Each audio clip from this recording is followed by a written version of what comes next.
Hello दोस्तों, good morning all of you. यहाँ पे हम लोग देख रहे हैं मॉडर्न का पार्ट 2 देख रहे हैं। ठीक है, जो हिस्ट्री में ये आपको 1 नंबर यहाँ से आता ही है। मॉडर्न में आपका 1 और 2 कोई भी आप एग्जाम देते हैं तो उसमें आएगा। यहाँ दिया है कि सूर्य अस्त क्या है, कि सूर्य अस्त कानून संबंधित है। सूर्य अस्त कानून संबंधित है, ये अस्थाई बंदोबस्त है। यहाँ क्या था कि अंग्रेज जब थे तो हम लोग को यानी कि जो यहाँ से कर यानी टैक्स ले जाते थे वो सूर्य अस्त यानी कि सूर्य के डूबने से पहले जितना भी जमींदार थे उसको बोला कि सूर्य अस्त होने से पहले मेरे दरवाजा पे यानी जितना भी टैक्स है वो आ जाना चाहिए, नहीं तो उनको भुगतैया होता था। महालवाड़ी व्यवस्था की शुरुआत 1819 में हुआ था, हॉल्ट मैकेंजी के समय में हुआ था और मार्टिन बर्ड के द्वारा किया गया था। ठीक है, हॉल्ट मैकेंजी और मार्टिन बर्ड के द्वारा हुआ था। कब था? 1819 में। क्या चीज़? महालवाड़ी व्यवस्था की शुरुआत। सहायक संधि की पद्धति शुरुआत यानी शुरू किया था कौन? लॉर्ड बेलेजली। बेइज्जती होकर ये सहायक कर लेते थे। ठीक है, सहायक संधि को स्वीकार करने वाला पहला यानी प्रथम शासक कौन हो जाएगा? तो हैदराबाद के निजाम 1798 में ये किए थे। 1798 में ये किए थे सहायक संधि। दूसरा क्या है कि सहायक संधि करने वाला प्रथम राज्य था कौन? तो प्रथम राज्य बोलता है तो हैदराबाद। दूसरा राज्य अगर पूछता है तो मैसूर। कब? तो मैसूर है जो 1799 में जब टिप्पू सुल्तान मारा गया चौथा में। अवध के सहायक है ना, अवध ने सहायक संधि स्वीकार किया था। ये क्वेश्चन पूछता है 1801 में। जितना ये सहायक है वो क्वेश्चन एक पूछता ही है। तो अवध के सहायक संधि स्वीकार किया था कब? 1801 में। अवध का अंतिम नवाब कौन था? तो वाजिद अली शाह थे, है ना। अवध के अंतिम नवाब अगर पूछता है तो वाजिद अली शाह थे। लखनऊ से पहले अवध की राजधानी कहाँ था? तो फैजाबाद में था। लखनऊ से पहले अवध की राजधानी कहाँ था? तो फैजाबाद में था। चलिए आगे हम लोग देखते हैं।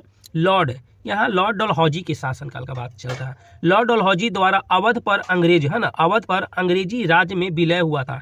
यानी कब हुआ था? ये 1856 में हुआ था। कैसे? तक कुप्रशासन करके, है ना। वहाँ पे पूरा मतभेद करवा दिए। उसके बाद बोले कि यहाँ पे अच्छा से मतलब शासन व्यवस्था नहीं चल रहा है, चलो भागो अब तुम लोग, है ना। तो यहाँ पे सहायक विलय कर लेते हैं। सहायक संधि स्वीकार करने वाला पहला मराठा कौन था? तब पेशवा बाजीराव द्वितीय। देखिए यहाँ पहला मराठा अगर पूछता है तब पेशवा बाजीराव द्वितीय थे। कब? तब 1802 में ये किए थे। यानी पेशवा बाजी है ना, पेशवा बाजीराव द्वितीय जो है 1802 में किए थे। बेसिन की संधि हुई थी कब? 1802 में। कब? बेसिन की संधि कब हुआ था? 1802 में हुआ था। अंग्रेजों का संधि पर विजय, है ना। यहाँ बोल रहा है क्या कि अंग्रेजों का संधि पर विजय 1843 में लॉर्ड एलनबरो के समय में हुआ था। यानी अंग्रेजों का जो संधि है ना, सिंध जो सिंध है यहाँ पे, है ना, सिंध पर विजय हुआ था। कब? यानी अंग्रेज है जो सिंध पर विजय कर लिया था। कब? 1843 में। और ये कौन था? लॉर्ड एलनबरो के समय में हुआ था। विधवा पुनर्विवाह अधिनियम का क्रियान्वित लागू कौन करवाया था? ये है ना लॉर्ड कैनिंग के शासनकाल में 1856 में लागू हो गया था। 1 नवंबर, यहाँ क्या है कि 1 नवंबर 1858 को महारानी विक्टोरिया का घोषणा पत्र पढ़ा, है ना, पढ़कर सुनाया। कौन? तो ये लॉर्ड कैनिंग है। लॉर्ड कैनिंग है जो महारानी विक्टोरिया का पत्र आया था वो पढ़कर सुनाया, है ना। 1 नवंबर 1858 को ये पढ़ा था। चलिए घोषणा पत्र, हाँ ये पूछता है कि कहाँ में पढ़ा था ना। लॉर्ड कैनिंग तो पढ़ा, लेकिन भारत का प्रथम वायसराय ने यही था, ठीक है, ने इलाहाबाद में इसको पढ़ा था पत्र को। महारानी विक्टोरिया भारत के सामग्री घोषित किए गए थे। कब?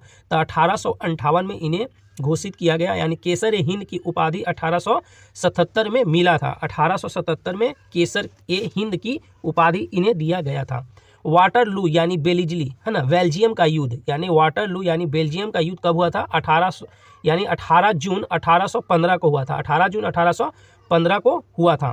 सुगौली का संधि, यहाँ क्या है कि सुगौली की संधि हुआ था कब? 1816 में। ये क्वेश्चन पूछता है 1816 में। सुगौली के कब हुआ था? 1816 में संधि हुआ था। लॉर्ड मैकाले संबंधित है किससे? तो अंग्रेजी शिक्षा से है। यानी भारतीय लोग को यहाँ पे अंग्रेजी की शिक्षा देने के लिए लॉर्ड मैकेंजी यानी कि लॉर्ड मैकाले संबंधित आया था। ठीक है, भारत में अंग्रेजी शिक्षा प्रारंभ 1835 में हुआ था। ठीक है, मैकाले की अनुशंसा पर लॉर्ड वेंटिंग के समय में, यानी मैकाले जो लाए थे और लॉर्ड वेंटिंग के समय में आया था। 1854 में वुड ऑफ, है ना, वुड का डिस्पैच, वुड ऑफ डिस्पैच बोलते हैं ना, से संबंधित है। ये किससे संबंधित है? तो ये शिक्षा से संबंधित है। लॉर्ड डलहौजी द्वारा लागू किया गया था। तो वुड डिस्पैच बोलेगा तो कौन? तो लॉर्ड डलहौजी लाते। किस लिए संबंधित है? तो शिक्षा के लिए। कब? तो 1854 में लाया गया था। भारतीय शिक्षा का मैग्ना कार्टा कहा जाता है? तो चार्ल्स वुड डिस्पैच को कहा जाता है। बोलेगा कि भारतीय शिक्षा का मैग्ना कार्टा किसे कहा जाता है? तो चार्ल्स वुड डिस्पैच को कहा जाता है। शिक्षा से संबंधित कैलेंडर है ना, सैंडल आयोग। यहाँ क्या है कि शिक्षा से संबंधित एक सैंडलर आयोग बना था। क्या बना था?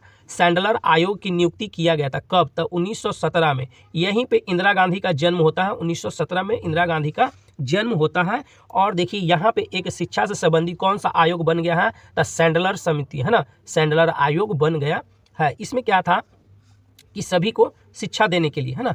चलिए, भारत में प्रिंटिंग प्रेस का प्रारंभ कौन किए थे? तो ये क्वेश्चन पूछता है। पुर्तगालियों जो है सबसे पहले प्रिंटिंग प्रेस की शुरुआत किया था। उसी तरह से आगे है, चलिए, भारतीय समाचार पत्रों का मुक्तिदाता कहा जाता है, यानी भारतीय समाचार पत्रों का मुक्तिदाता कहा जाता है, चार्ल्स मेटकॉफ को कहा जाता है। किसे? चार्ल्स मेटकॉफ को कहा जाता है। भारतीय द्वारा अंग्रेजी में प्रकाशित पहला समाचार पत्र था बंगाल गजट। बंगाल गजट कब बना था?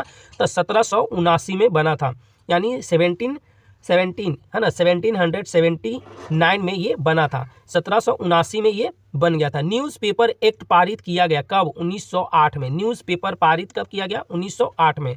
भारत में, बोल रहा है कि भारत में दास प्रथा को अवैध घोषित कर दिया था। क्या? भारत में दास प्रथा को अवैध घोषित किया था। कब?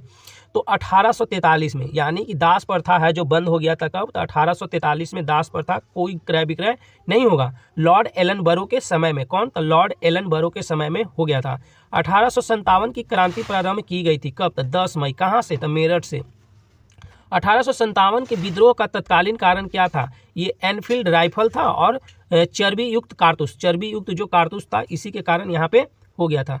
चर्बी वाले कारतूस से चलने, है ना, चर्बी वाले कारतूसों से चलने वाला एनफील्ड राइफल सेना में शामिल, यानी कब किया गया था? ये दिसंबर 1856 में किया गया था। चर्बी वाला जो एनफील्ड राइफल है वो दिसंबर 1856 को शामिल किया गया था।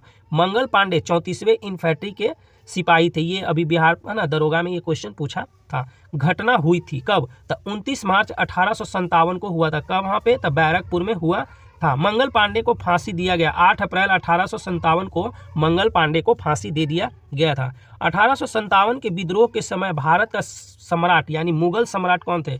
1857 के जब विद्रोह चल रहा था तो उस टाइम मुगल सम्राट वो है ना, बादशाह कौन थे? तो बादशाह जो थे, है ना, बादशाह कौन? बहादुर शाह जफर द्वितीय थे। बहादुर शाह जफर द्वितीय थे। 1857 में भारत का गवर्नर जनरल कौन थे?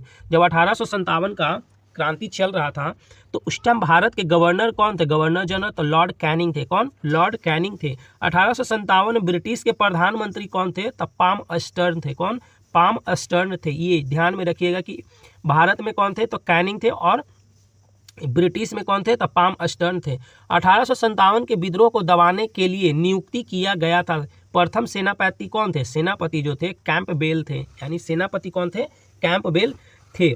1857 की क्रांति का प्रतीक क्या था? तो कमल था और रोटी था। ये क्रांतिकारी जो थे गुप्त रूप से एक दूसरे को क्या देते थे? कमल का फूल देते थे और रोटी देते थे। इससे समझ जाते थे कि क्रांति होने वाला है और वो टाइम बता देते थे, है ना। 1857 के विद्रोह को भारत का प्रथम स्वतंत्रता संग्राम कहा। कौन? यानी कि 1857 जो हुआ उसको बोला गया कौन था? बी.डी. सावरकर बोले कि भारत का ये प्रथम स्वतंत्रता संग्राम है। अभिनव भारत यानी गुप्त, अभिनव भारत यानी यहाँ अभिनव भारत क्या है? अभिनव भारत यानी गुप्त सभा बोला गया, ठीक है। का गठन कब हुआ? यानी अभिनव भारत पूछेगा या गुप्त सभा का गठन कब हुआ? तो 1904 में हुआ था। कौन? बी.डी. सावरकर ने किए थे। कब? नासिक में ये किए थे। 1857 का विद्रोह सैनिक विद्रोह की संज्ञा दी कौन? लॉरेंस और सीलो ने दिए थे। लॉरेंस और सीले ने दिए थे। 1857 के विद्रोह को सैनिक विद्रोह का कौन? सैनिक विद्रोह का